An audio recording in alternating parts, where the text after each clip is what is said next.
Hi everyone, welcome to Korean Express YouTube channel. In this video, we are going to learn a very important concept of Korean language. That is how to say to in Korean.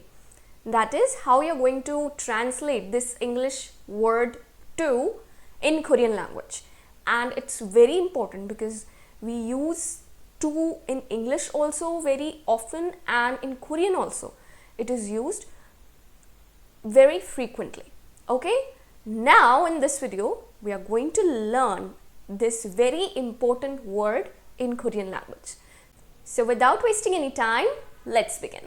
Now before we learn how to say to in Korean, a very important question is, what is a particle in Korean language? Okay, only then you will be able to understand the Korean word for to more clearly. There is a whole concept of particles in Korean, and particle is a very essential part of Korean grammar. So you need to know what is a particle. But relax, if you don't know, then I have already made a video on the Korean particles. What are Korean particles? An introduction to this concept of Korean particles. So you can go and watch this video on my YouTube channel. I'm also going to share the link of this particular video in the description. Okay? Alright, now let's move ahead with our topic, that is the word for to in Korean. Now basically there are three Korean particles that are used to say to in Korean. But we are going to dig a little bit deeper to understand these particles. Okay? So the first question is, what does the Korean particles ege, hante and ke mean in Korean? We are going to discuss these three particles today. So these three Korean particles ege, hante and ke, they are used to indicate that an action is directed towards someone. Often when you are giving something to someone. Therefore, these particles translate into to in English. Okay? So, basically, these three particles, they indicate that someone whom you are giving something or to whom you are directing an action. Okay? You are giving something or doing something for that person or for that someone. So if you want to indicate that someone who is receiving your action, you are going to use these three particles for that. Now, I know when we talk about definition, it becomes difficult, but with the help of examples, it becomes very easy for us to understand the concept. You just have to remember one thing, that these three particles, they are used to say to in Korean language. Okay? Now, although they have the same meaning, but they differ in terms of politeness levels and the context of use. Obviously, अगर एक ही word के लिए तीन particles हैं Korean language में, तो उनमें कोई ना कोई difference तो होगा. Otherwise, how you are going to identify when you have to use which particle? Okay. So now let's see how to differ between these three particles. Okay, how to distinguish between these three particles, how to see when to use which particle. Okay, all right. Now here are the differences. First difference, ege is the neutral or formal way of saying to someone. Okay, very simple. Ege is used in formal situations or in a neutral condition, in a neutral way. By neutral, I mean it doesn't matter if the situation or the condition is formal or informal or casual, you can use ege. Okay, there is no strict condition for using it. Hante is the informal or casual way of saying to someone. So, in a casual conversation or an informal situation, you use hante. And ke is the honorific or polite way of saying to. and is used when addressing or referring to someone of higher status. So, on the basis of politeness, these are the three conditions you have to follow while using these particles. Ege in neutral or formal way, hante in informal or casual way, and ke in honorific or polite way. Okay? Next difference is ege is commonly used in written Korean. Okay? More often you see ege is used while writing Korean or in a written form. But it can also be used in speech. As I said, there is no strict condition for this. You can use ege in speech also, but you will see that more commonly it is used in the written form. Hante is usually used in conversational or everyday Korean. Okay?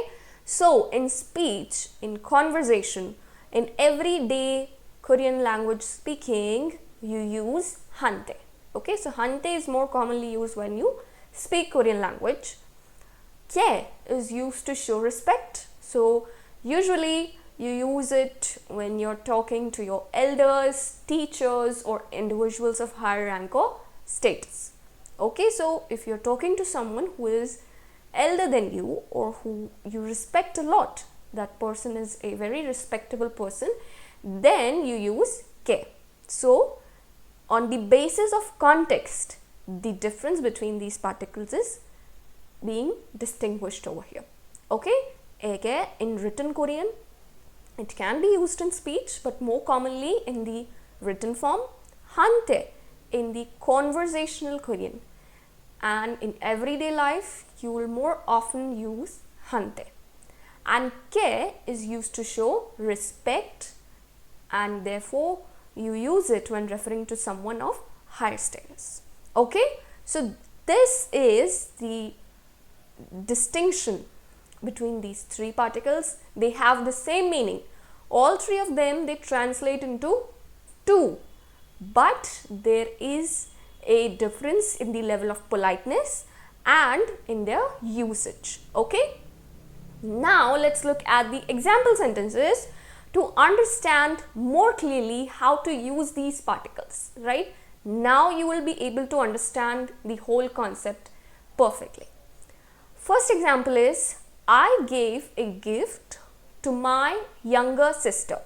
Okay, so now I, that is the subject, that person is giving something to someone. Okay, so here that someone is indicated with the help of either of the three Korean particles, ege, hante, ke. Okay, this is how you use them. So, I gave a gift to my sister. So, here the receiver is sister, right?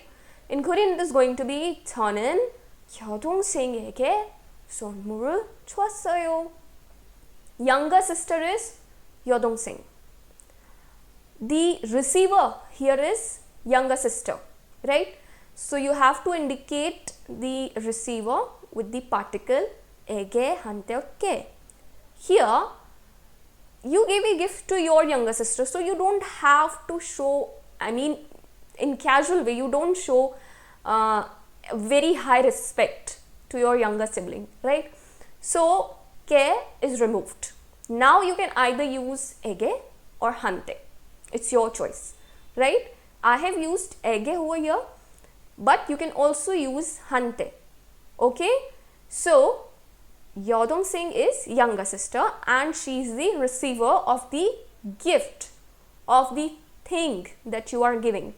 Gift is 선물 and to give is 주다. Past tense 줬어요. Okay, so this is how to use these particles in sentences. Very easy. They are used to indicate the receiver of the thing or of the action that you are performing. Next example is, I will write a letter to Kim. 저는 김에게 편지를 쓸 거예요. Here, you are giving something to someone or you are performing an action towards someone. What is the action? The action of writing a letter. To whom? To Kim.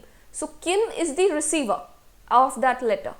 So you have to indicate the receiver using either of these three particles. Here I have used ege, Kimege. Letter is Pyonji, and to write is Suda. Future tense silkoyo. Okay, so the action is performed towards Kim. You get it? The action is performed towards someone, therefore you use the particle ege. Next is the teacher gave a book to the student. 선생님은 학생한테 책을 줬어요. Teacher is 선생님 and the receiver of the book is student. So I have used 한테 to indicate the receiver, and that is 학생한테. Book is 책, to give 주다 past tense 줬어요. So to indicate the receiver in the sentence, to indicate that someone who is receiving something from the teacher, I have used these particles, and here I prefer to use 한테. Okay, next is I called my friend. 저는 친구한테 전화했어요. Here you called your friend. It means you performed an action towards your friend. Okay, I made a phone call to my friend. Can you understand? Here you have to imagine the word to. We know that all the times it is not possible to translate Korean into English in the exact way. There are differences because both of these languages, they have different grammatical concepts. So in English you translate it as I called my friend. You have to imagine that to in your mind. Okay, I made a phone call to my friend. You can imagine it this way. So the friend is the receiver, and therefore you attach 한테 to it. 친구한테. Okay, and to call, to make a phone call is 전화하다. So here in past tense 전화했어요. Okay, this is how it works. Just remember to attach either of these three particles for to indicate the someone that is receiving something. Okay, now let's move ahead. Here is a very important note. When using 께 to show respect, the verb 드리다, which means to give, is often used as the honorific form of 주다, which also means to give. So basically, we use 께 to show respect to the person we are referring to. Now, there is a concept of honorific form of different verbs. So the honorific form of 주다 is 드리다. Okay, so whenever you use 께 in your sentence, prefer to use 드리다 instead of 주다 to indicate the action of giving. Okay, for a verb to give, use 드리다 instead of 주다. Although both of them, they have the same meaning, but again, as I said, there is a concept of honorifics in Korean language, and therefore you have to keep this in mind. Okay, now let's see some examples to understand more clearly. Suppose you have to say, I gave a bouquet to the principal. Now here, principal is someone you respect, someone of higher authority or of a higher status. So we have to use the particle 께 over here, because the principal is the person who is receiving a bouquet, right? So the receiver is the principal. So you are going to say 교장 선생님께. So it is going to be 저는 교장 선생님께 꽃다발 드렸어요. Here the principal is the receiver, so we have attached 께 to it. Bouquet in Korean is 꽃다발, and to give is 드리다. Remember, we have used 께 in this sentence, and therefore we are going to use the honorific form of 주다, 드리다. In past tense, 드렸어요. Okay, Next example is I wrote a letter to my grandfather. Now, obviously your grandfather is someone you show respect to, elder than you, so you have to show respect to your grandfather. So you use the particle ke over here. So your grandfather is the receiver in this sentence. Okay, you are writing to your grandfather. So it is going to be 저는 할아버지께 편지를 썼어요.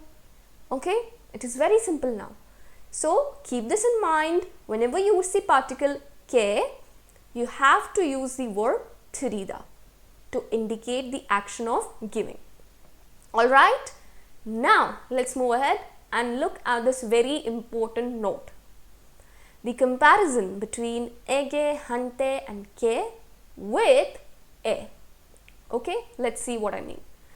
Ege, hante and ke, they are used when the action is directed towards a person or an animal, which means a living thing. Okay, so if your action is directed towards a living thing, you use either of these three particles when you mean to say to in Korean language. Okay, but when it involves an organization or place, which means a non-living thing, then the particle a is used instead of these three particles. Okay, so in simple words, if you want to indicate that your action is directed towards a living thing, you use either ege or hante or ke. But if your action is indicated towards a non-living thing, you use the particle a.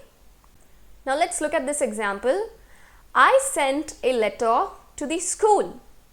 In Korean it is going to be 저는 학교에 편지를 보냈어요. Now here the school is a non-living thing, and therefore to indicate the receiver in this sentence, that is the school, we use the particle e, 학교에, right? The school is the receiver of the action that you performed. So we used the particle e to indicate the receiver.